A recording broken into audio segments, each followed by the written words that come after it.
Guys, welcome to વર્ષ kitchen. કેમ છો બધા? હું છું વર્ષા. સુપર હેલ્ધી, ટેસ્ટી અને ઇઝી રેસિપીઝ જોવા માટે વર્ષ કિચન યુટ્યુબ ચેનલને સબસ્ક્રાઇબ કરજો અને સાથે જ બાજુમાં આપેલા બેલ આઇકન પર ક્લિક કરજો, જેથી તમને આવનારા દરેક નવા વિડીયોઝની નોટિફિકેશન મળતી રહે. Thank you for sharing and watching my recipes.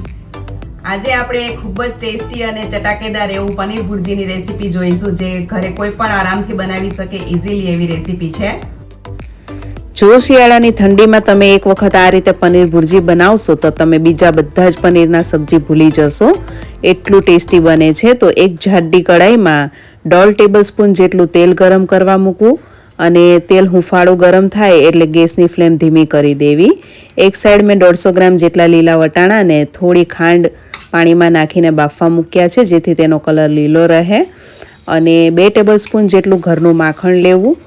ગેસની ફ્લેમ એકદમ ધીમી કરી દેવી અને માખણની સાથે જ તેમાં 1 ટેબલસ્પૂન લસણની પેસ્ટ અને 1 ટીસ્પૂન જેટલી આદુની પેસ્ટ બંને મિક્સ છે તે સાંતળવાની છે. તેલની સાથે જ માખણ આ રીતે મિક્સ કરી દેશો એટલે માખણ બળી પણ નહીં જાય અને માખણ ઓગળશે ત્યાં સુધીમાં લસણ આદુ હળવું સંતળાઈ પણ જશે. હવે તેમાં હાફ ટીસ્પૂન જેટલા હિંગ અને હળદર નાખવા, જેથી તેનો કલર અને સ્વાદ બંને જળવાઈ રહે. ગેસની ફ્લેમ મેં ધીમી જ રાખી છે, કેમ કે કઢાઈ એકદમ જાડી છે. 2 મીડિયમ સાઇઝની ડુંગળીને એકદમ ઝીણી સમારીને હવે મિક્સ કરવાની છે વઘારમાં અને સાથે થોડુંક પાણી નાખવાનું છે, જેથી ડુંગળી લસણ બળી ન જાય અને એકદમ સરસ રીતે સંતળાશે. માખણની જગ્યાએ તમે તૈયાર બટર પણ લઈ શકો છો. 3 થી 4 મિનિટમાં જ ડુંગળી લસણ એકદમ સરસ સંતળાઈ જશે અને તેના ભાગનું મીઠું નાખી દેવાનું છે સ્વાદ પ્રમાણે. અને એકદમ સરસ સંતળાઈ ગયું છે અને માખણનું ઘી પણ છૂટું પડી ગયું છે અને તેલ પણ ઉપર આવી ગયું છે. તો હવે તેમાં 2 મીડિયમ સાઇઝના ટમેટાં બારીક સમારીને નાખવાના છે. આજે આપણે જે પનીર ભુરજી બનાવી રહ્યા છીએ તે લચકા પડતું ગ્રેવીવાળું બનાવી રહ્યા છીએ. આ પનીર ભુરજી ખાવાની બહુ મજા આવશે, કેમ કે થોડું રસાવાળું લચકા પડતું હોય તો તે તમે રાઈસ અને પરાઠા રોટલી જોડે ખાઈ શકો છો. ટમેટાના ભાગનું મીઠું નાખીને મીડિયમ ગેસની ફ્લેમ પર હવે તેને સંતળાવા દેવાનું છે, ટમેટા એકદમ સરસ ગળી જાય ત્યાં સુધી. તો ટમેટા એકદમ સરસ અત્યારે કૂક થઈ ગયા છે, તો તેને થોડો ચમચા વડે આ રીતે પ્રેસ કરીને મેશ કરી લેવાના છે. હવે તેમાં 3 ટેબલસ્પૂન જેટલું લાલ કાશ્મીરી મરચું પાવડર નાખવાનું છે, જે પ્રમાણસર ઓછું તીખું છે. અને અત્યારે શિયાળાની સિઝનમાં લાલ તાજા મરચાં આવતા હોય છે, તો એક મરચું આ રીતે કટ કરીને મેં મિક્સ કર્યું છે. કમ્પ્લીટલી ઓપ્શનલ છે, જો તમારી પાસે ન હોય તો નહીં નાખવું. અને 2 થી 3 મરચાંના ટુકડા મેં ગાર્નિશિંગ માટે અલગ રાખ્યા છે.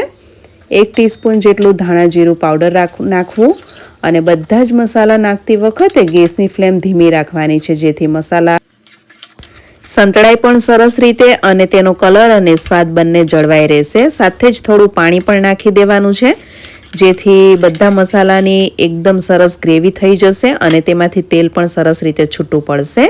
હવે જે બાફેલા વટાણા છે તે તેના પાણી સાથે જ એડ કરી દેવાના છે, કેમ કે મેં એકદમ ઓછું પાણી નાખીને બાફ્યા હતા, એટલે જરૂર પડે એ પ્રમાણે વટાણાનું પાણી મિક્સ કરવું.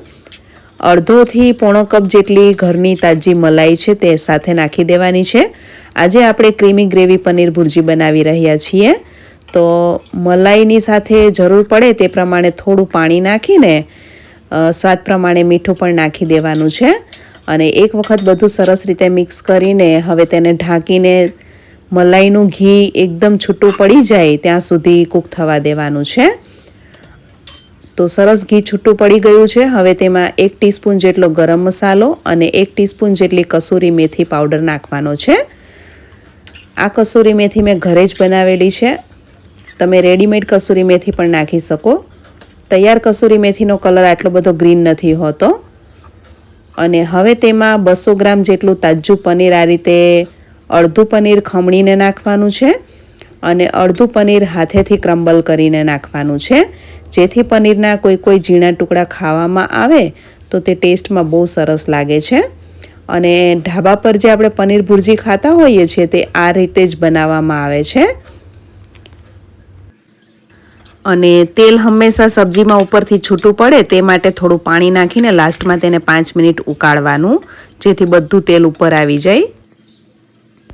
200 ગ્રામ જેટલું પનીર છે, 150 ગ્રામ જેટલા વટાણા છે, 2 ડુંગળી અને 2 ટામેટાં લીધા છે અને અડધોથી પોણો કપ જેટલી મલાઈ નાખી છે. આટલી સબ્જી 6 થી 7 વ્યક્તિને આરામથી સર્વ થઈ જાય એટલી બને છે. અને સાથે થોડું પાણી નાખીને આપણે ફરીથી ઢાંકીને બધું જ તેલ, ઘી, બટર ઉપર આવી જાય ત્યાં સુધી તેને કૂક થવા દેશું અને ગેસની ફ્લેમ ધીમી રાખવાની છે, જેથી રસો પણ એકદમ સરસ રહેશે અને તેલ, ઘી, બટર બધું છૂટું પડીને ઉપર આવી જશે. તો જે પ્રમાણે જરૂર પડે તે પ્રમાણે થોડું પાણી નાખવું.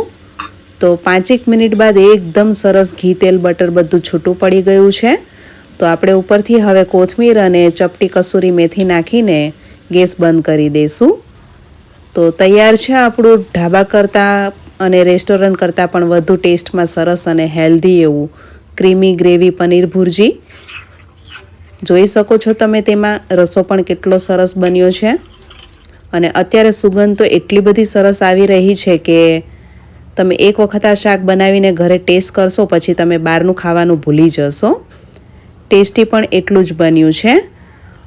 તો આપણે આ ગરમા ગરમ પનીર ભુરજીને સર્વ કરીશું. પર્સનલી અમારા ઘરમાં પનીર ભુરજી રાઈસ અને રોટલી જોડે સર્વ થાય છે. તમે આને પરાઠા, નાન, કુલચા તમને જે પણ ભાવતું હોય તેની સાથે સર્વ કરી શકો.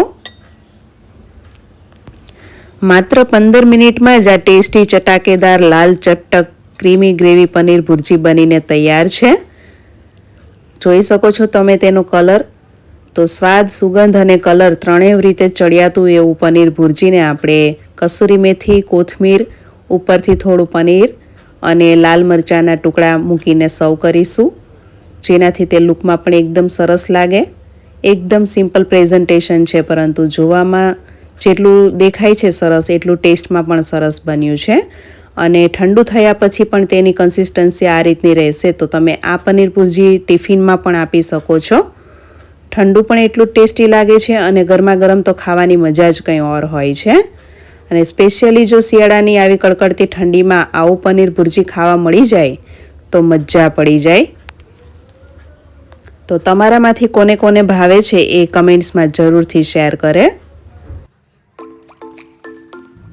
તમને જો આ રેસીપી ગમી હોય તો વિડીયોને લાઈક અને શેર કરજો અને ચેનલને સબસ્ક્રાઇબ કરજો. Thanks for watching and stay healthy.